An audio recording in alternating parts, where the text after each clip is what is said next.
Hey everybody, this is Retro Challenge Gamer, and we are back with yet more Mario Kart 8 rank tier listings for all 96 tracks. After this video, we will finally be at the halfway point, y'all. So, as you can see, this is what we have so far, and this list is going to get a lot more crowded over the next couple videos. Moving into the game here, we have Mrs. Retro Challenge Gamer, who will be choosing one of our base Grand Prix. So which one's left? Did you want me to choose? Choose next. The bell. Woo! All the way at the end. All right, let's get to the bell. Koopa City. Oh, which, by the way, we did.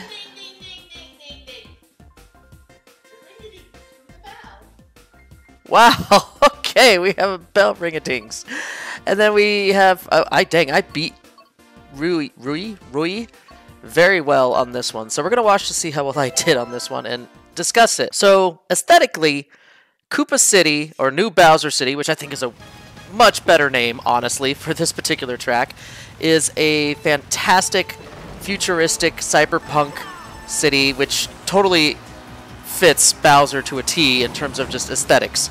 I really like the look of this track.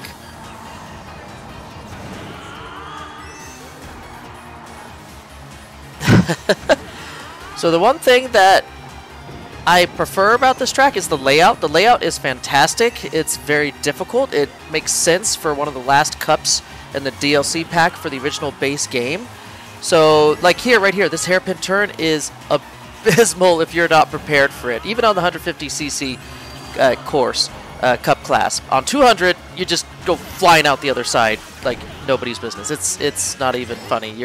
I can never get past that without falling off and losing like 6 positions in a heartbeat.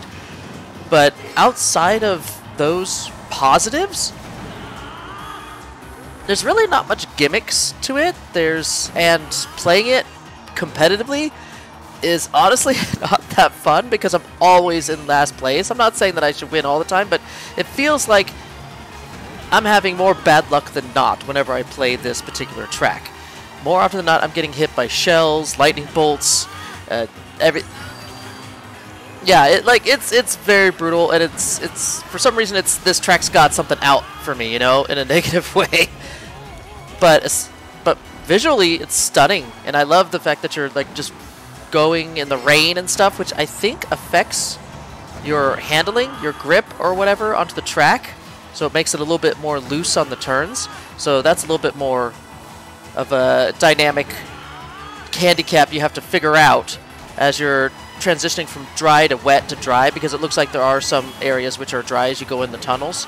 So I think, yeah, so I think overall this is a pretty standard track. There isn't too terribly much going for it, but the layout is fantastic. I love the difficulty of the layout and how it loops in on itself and around and stuff. So that is definitely a plus in its favor.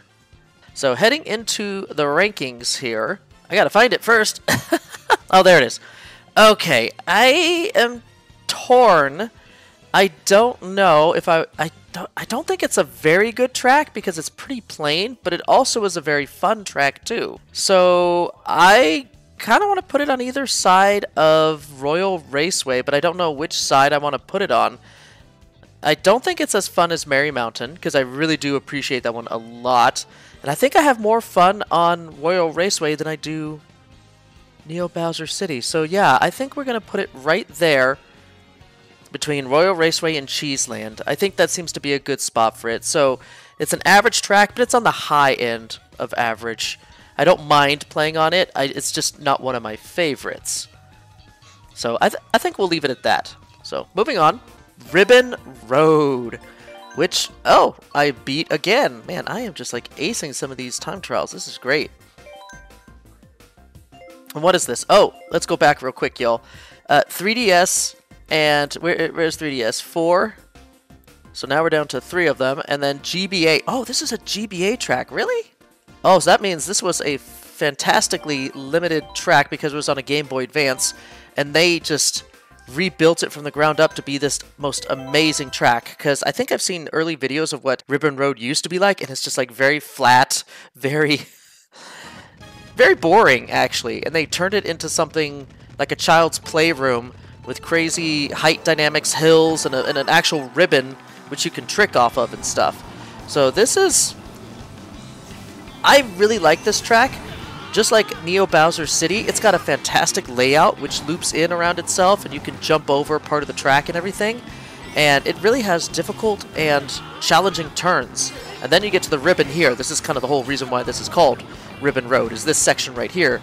Now, normally, as you can see, I don't trick off of the waves because I feel like it gives me too much of a speed boost where I can just go flying off the other side into the pit. So pretty much if you fall off the ribbon, it's treated like a pit, and then Lakitu has to come save you. And that's pretty much the track. I mean, in terms of just gimmicks, I think the biggest one is the Ribbon Road towards the last half of the track. And then, of course, the toy Mecha Koopas right here as obstacles, which are kind of random based on where they are on the track, but they're a good type of random because you can see them coming. So I do like that. And there's plenty of chances for shortcuts, getting ahead of people. Like this, if you're skilled enough, you can take these shortcuts really well and skip ahead a couple positions. Especially this one right here, which puts you on a straight course past both of these. Oh, I almost hit that one. And then another shortcut here through the pillar. So there is plenty of options for you to regain ground. So this was a fantastic port of a very old Game Boy Advance track, which probably was nowhere near as interesting as this ended up being. So visually, it's a fantastic treat. Oh, I see a little woolly Yoshi. I saw a little woolly Yoshi over there. That was kind of neat. Up on a box. Yeah, I probably didn't see these things because I was focusing very well. Look, there's another woolly Yoshi. This one's blue this time. So yeah, yep, and there's the buggy, the bear cart. Actually, there's a couple... ooh. I think I almost messed up there. So yeah, you can see some of the go-karts, bigger versions of them, just lying on the ground around the ribbon box. So yeah, that's a fun track. It's got just enough gimmicks and novelty to make it just interesting to look at and play and race in. So where would I put it? I said I really love this track. I'm sorry, it's got to go up in the best of the best, but where exactly do I put it? Oh, it is an easy track until you try 200cc, and then it becomes one of the hardest ones to get through. Yeah, absolutely. 200cc is like its own beast altogether. That changes some tracks 180. I think I'm going to put it here because I actually do like it more than the Squeaky Clean Sprint. I'm debating if I like it more than the Ninja Hideaway. Oh, that's tough, because Ninja Hideaway is fun, but there's some things that do bring it down because of some of the tight turn. You know what? Yeah, I'm going to put it in front of Ninja Hideaway right after Wild Woods, which is, I believe, just a little bit funner. So yeah, I feel comfortable with putting it there. Alright, moving on. Super Bell Subway, which wow, I trounced him by over 6 seconds. Yeah, I did. Yeah, that's right. My son remembers like about 2 years ago when I did this time trial. He said, yeah, this felt like it was like super... I expected this to be super hard, and then I ended up doing it like on my first try. So I do appreciate that this has a little bit of realism to it. I do like some realism in my Mario Kart tracks, despite the fact that, well, nothing is actually super incredibly real in the Mario world. But yeah, so basically you start off in a subway platform, and then you actually go on the tracks itself for pretty much the remainder of the course. And I like the fact that there's 2 routes you can take. So if you don't want to go on the, in my opinion, faster route on the actual tracks, you can take some of the upper routes, which are safer, but may potentially be slower. But I think there's some item boxes up there during Grand Prix that you can use to get ahead. And then, of course, a small little shortcut here by the fountain. And yeah, that's fun. This is a fun track. I really enjoy this one. In fact, the Bell Cup overall has some pretty solid tracks. It starts off a little bit mediocre with Neo Bowser City, but this is a pretty solid Grand Prix all around. This is definitely fun. Now, it gets a little hectic when you got 2 trains, one going each direction right there in the particular middle portion of the road, or the rails. Oh my goodness. So this is almost bordering on the randomness that I don't like when it comes to obstacles in a track, like the Waluigi pinballs towards the back end of the track. I keep referring back to that track, but that's like the best example of what I don't like. This almost reaches those levels, depending on if you can see the trains fast enough when you're cutting around a corner real quick. If you don't catch it fast enough, you're going to just smack headlong right into the train, and ooh, okay. Yeah, so I decided to instead take the upper route here. Slightly slower, but these boost pads do make up for it quite a bit. And I think you can actually take a, yeah, you can take a little bit of a harder turn coming out of the alternative path. So they're not all terrible. So all said and done, this is a pretty active and fun track that keeps you engaged throughout the whole runtime. Absolutely, yeah. So definitely think this is a high tier track for sure. So let's get back to the ranking list. Oh yeah, so Super Bell Subway. I don't think I like it more than the Ninja Hideaway. I think that's actually a stronger track, but I do... Ooh. I do like it very much. I think I'm going to put it right here. Right before right after Squeaky Clean Sprint, right there. Yeah, right before it. Man, I have a lot more best of the best than I really thought I would have. Not that there's anything wrong with that, I just thought I'd have more like in the very good and average categories. Either way, let's move on here. Back to the next track. I think I've talked more enough about that one. And finally, Big Blue. Oh, this is another checkpoint one, which I did not... Oh, dang, I was not fast enough. Did I even take any of the major shortcuts that the world record holders take? I don't know. Let's find out.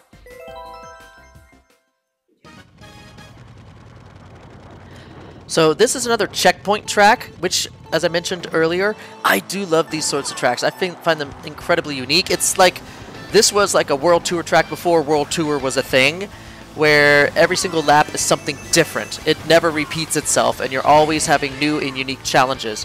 And this is our second F-Zero track that we got, and I feel this one is more closer to what we'd expect out of what an F-Zero track could be if they ever made a new F-Zero game.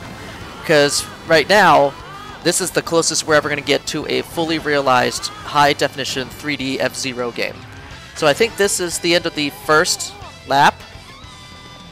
And this is the second part of the lap is probably my funnest and where most of the shortcuts that the world record holders take. Like, I think they just go straight off the side. Yeah, instead of taking that turn, they go straight off the side and skip a turn altogether. See, I don't think I took the shortcuts. I think I practiced them, but then I wasn't really good at them. So I just said, you know what, screw it. I'll just do the best I can, just taking the normal path, which obviously was 3 seconds slower than the best time for this course. F-Zero 99 was not a new game. It's basically a reimagining of the original F-Zero from Super Nintendo, and then just added a lot more elements to it. It's not technically a brand new game, but it definitely takes elements from the old original game from the Super Nintendo.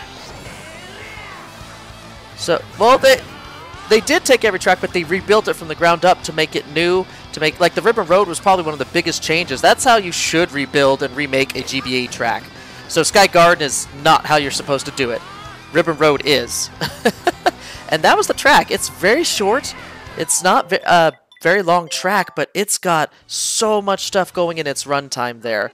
Yeah, no, this is definitely not a track I'd recommend for newcomers and everything. This is definitely a more difficult track. Moving into the actual discussion here, I think this is actually one of the best tracks in the entire game.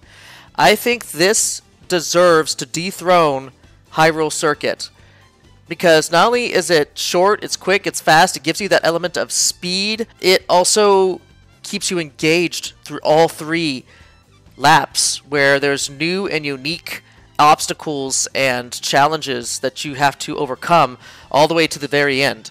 So for that, this is literally the best F-Zero track, and so far the best Mario Kart track in the entire game. But we'll see if that changes as we go through the remainder. Alright, so heading back in to the game. Okay, going to the DLC. Which one are we going next? Wait, this is Mini Retro Challenge Gamer's pick. He does the DLCs. You want to do Golden Dash, the originals? Alright, we're going to start with Paris Promenade, which I was... Promenade. Honestly, I guess it just depends on your accent, how you want to pronounce it.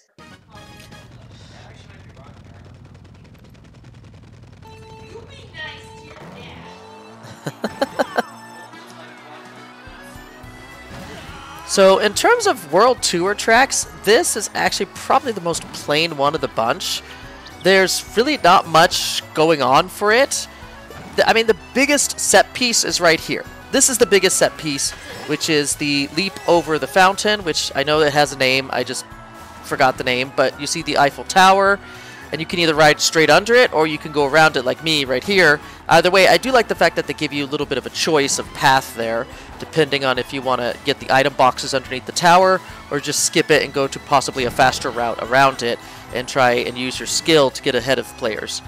And then, of course, they have the option of going around the roundabout, which I know is a unique location in Paris that has another name, and I can't remember it. I am, like, blanking on these very tourist-popular locations.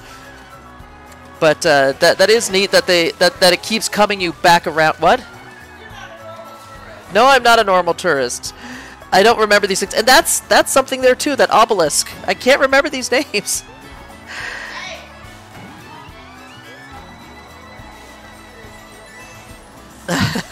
So, but I do like it how it keeps coming you back to the main central roundabout that is very prominent in Paris, and a lot of people are at least aware of it. But this is where the actual track changes, is in the third and final portion of the track. And it takes you past, I think, one of the Capitol buildings on the left side here. And then it brings you right back around, coming through the Eiffel Tower area in reverse. So in that way, it's almost like Peach Gardens in a way, where it takes you around an alternate route to take the route, the lap backwards on the final lap. So overall, this is just a modified form of Peach Gardens with not many gimmicks, but the novelty of running around in Paris, driving around crazy fast, is always fun. And then, of course, the final straightaway, which you can use your last Mushroom Bomb to get to the finish line. Overall, very simple. Very great start to the tour tracks on the first wave of the DLC. So where would I put this particular one? Oh, let's see. I would put it in an average track, actually. I think I actually have more fun in it than I do the Peach Gardens. And I almost want to say it's on par with New York Minute. But is it funner than Yoshi's Circuit? You know what? I'm going to put it ahead of New York Minute to start with, because it's actually got that neat, cool jump, which New York Minute doesn't even have at all. So that's kind of a nice little bonus fun factor in its favor. And then, is it better than Yoshi's Circuit? Honestly, I don't think so, because the turns aren't crazy, and I don't know, when you play in a group, it doesn't feel as fun. So I think it's going to be right there. I think that's a good spot to put it, and that puts us in a second row. So I'm gonna have to zoom out again. Oh my gosh, because I've just increased another row here. So hold on, y'all, as I arrange this better. Okay, and we're back. I have now updated the look of the overall tier list, and I also updated the numbers underneath. Now we're actually down to 16 tracks from Mario Kart 8, because the Super Bell Subway and the Big Blue were actually originals that were not ported over from previous titles. So now we're going back to the Golden Dash circuit, and we're gonna go. Ooh, we're gonna now go onto Toad's circuit, which I did beat Toad. We beat Show, Nintendo Show. So we're gonna show off how well we did. I'll see myself out, y'all. Oh my gosh, I'm sorry, it was too easy. It was too easy of a pun. So, to the track. If you reduce this track down to its basic core element, it's a figure 8 track. Yes, Mini Retro Challenge Gamer said it's a funky figure 8, but ultimately it's a figure 8 track. There's nothing special going on about it. I mean, it's got that nice little shortcut there with the ramp, and then of course you have this shortcut that I think will take in laps 2 and 3 through the pipes there.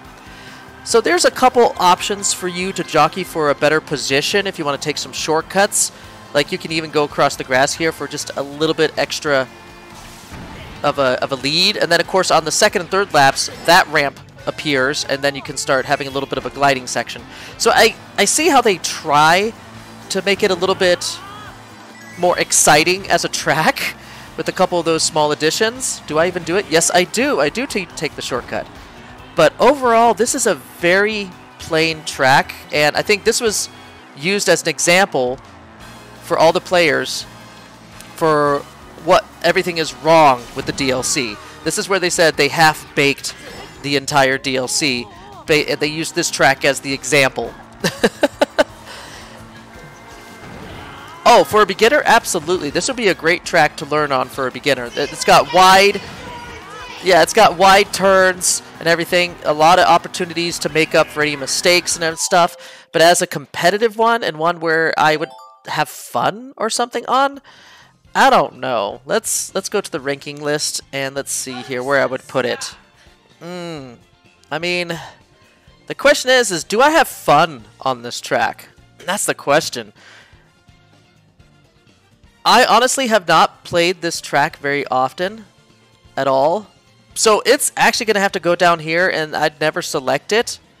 But I don't know if I'd never have fun with it, because I've never played... A lot of people don't choose this track, so I've never had a chance to actually play it competitively. So I don't really have that information. So because I don't have that information, I do know that it's a little bit of a stronger start than Skygarden. But you know what? We're just going to put it...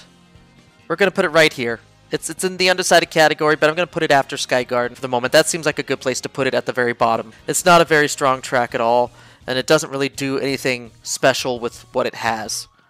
That, and it also looks half-baked, too, compared to some of the other DLC tracks that came later. So, back into the game. We got 2 more to go. Choco Mountain, Nintendo 360S. Oh, and I do need to update my numbers.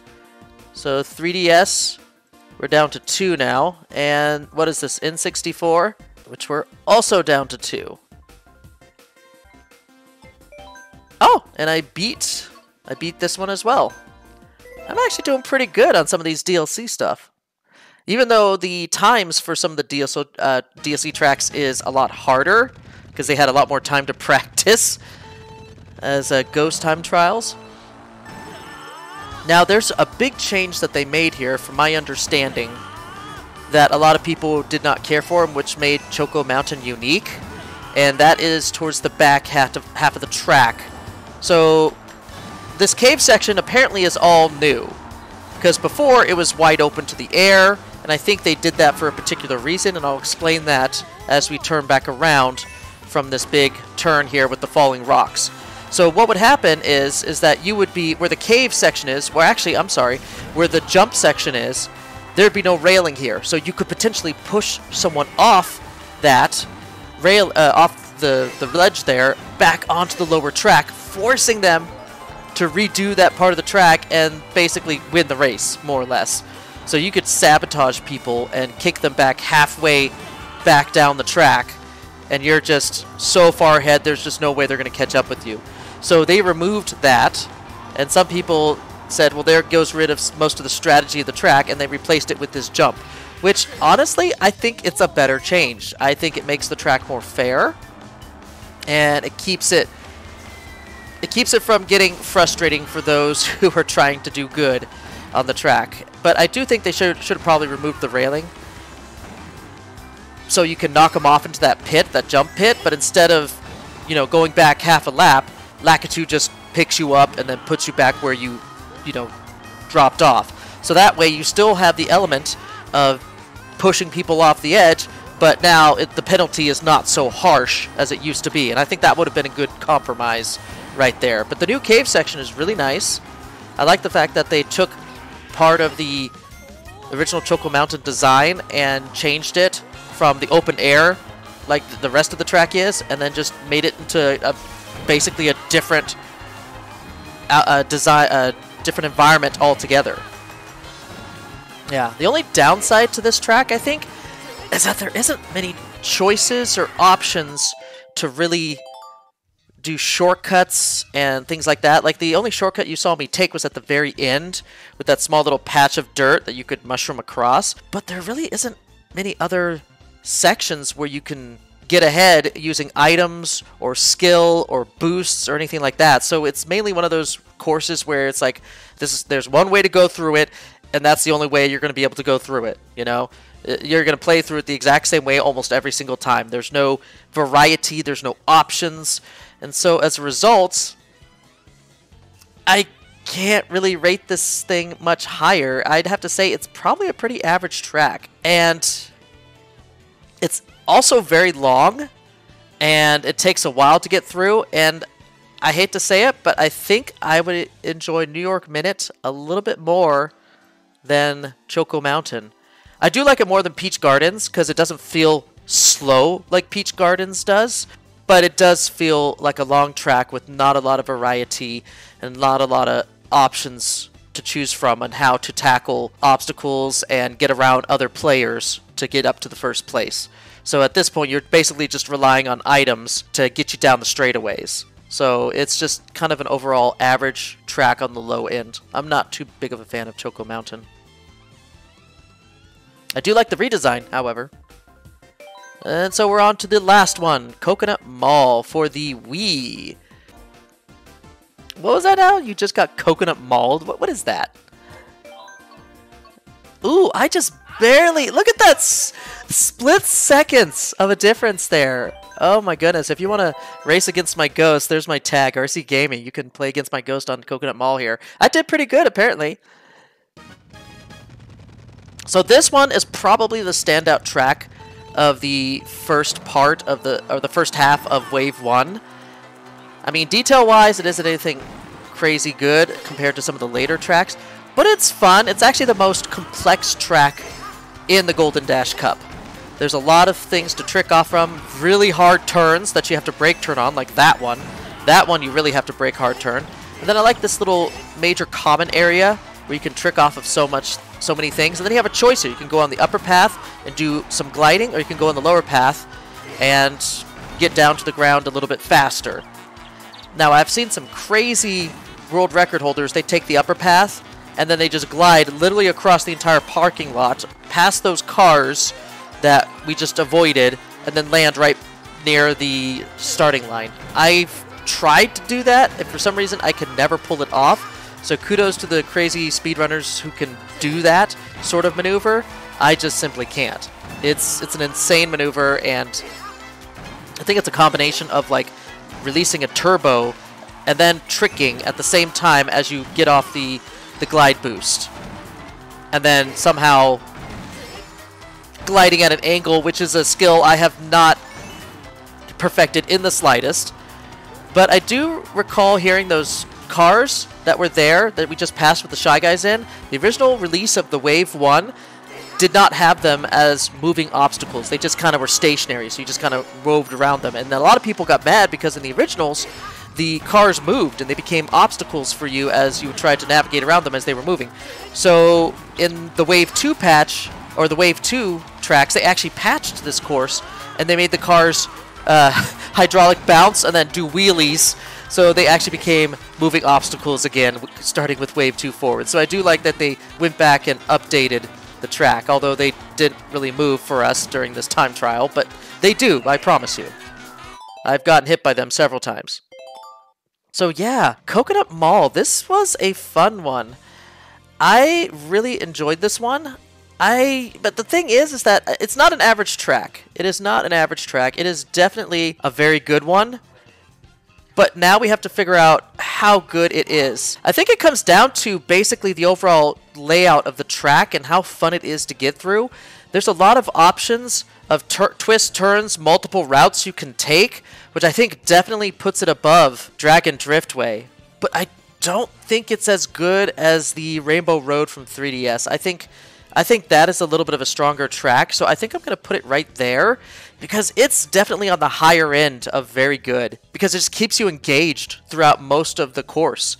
There's no real long stretch, straightaways where you can get bored after a couple seconds of just going straight and doing nothing. There's always something for you to trick off of or something for you to avoid, and right when you're done with the longest straightaway, which is the inner atrium there, you're already into another turn, going through the food court and having another choice of options of routes you can take. So I really like the multi-layered choices you can have in the mall and stuff. So definitely a strong track overall. It's just not one of my favorite best of the best tracks, but it's definitely high up there in terms of overall fun and playability. So there's my tier list right now, and we are 48 tracks in. We are halfway done. Oh my gosh, this project ended up being way bigger than I thought it was ever going to be.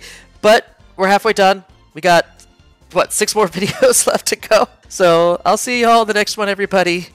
See you later. And stay retro. Yeah, I forgot my own tagline or something. I better stop recording before I embarrass myself further.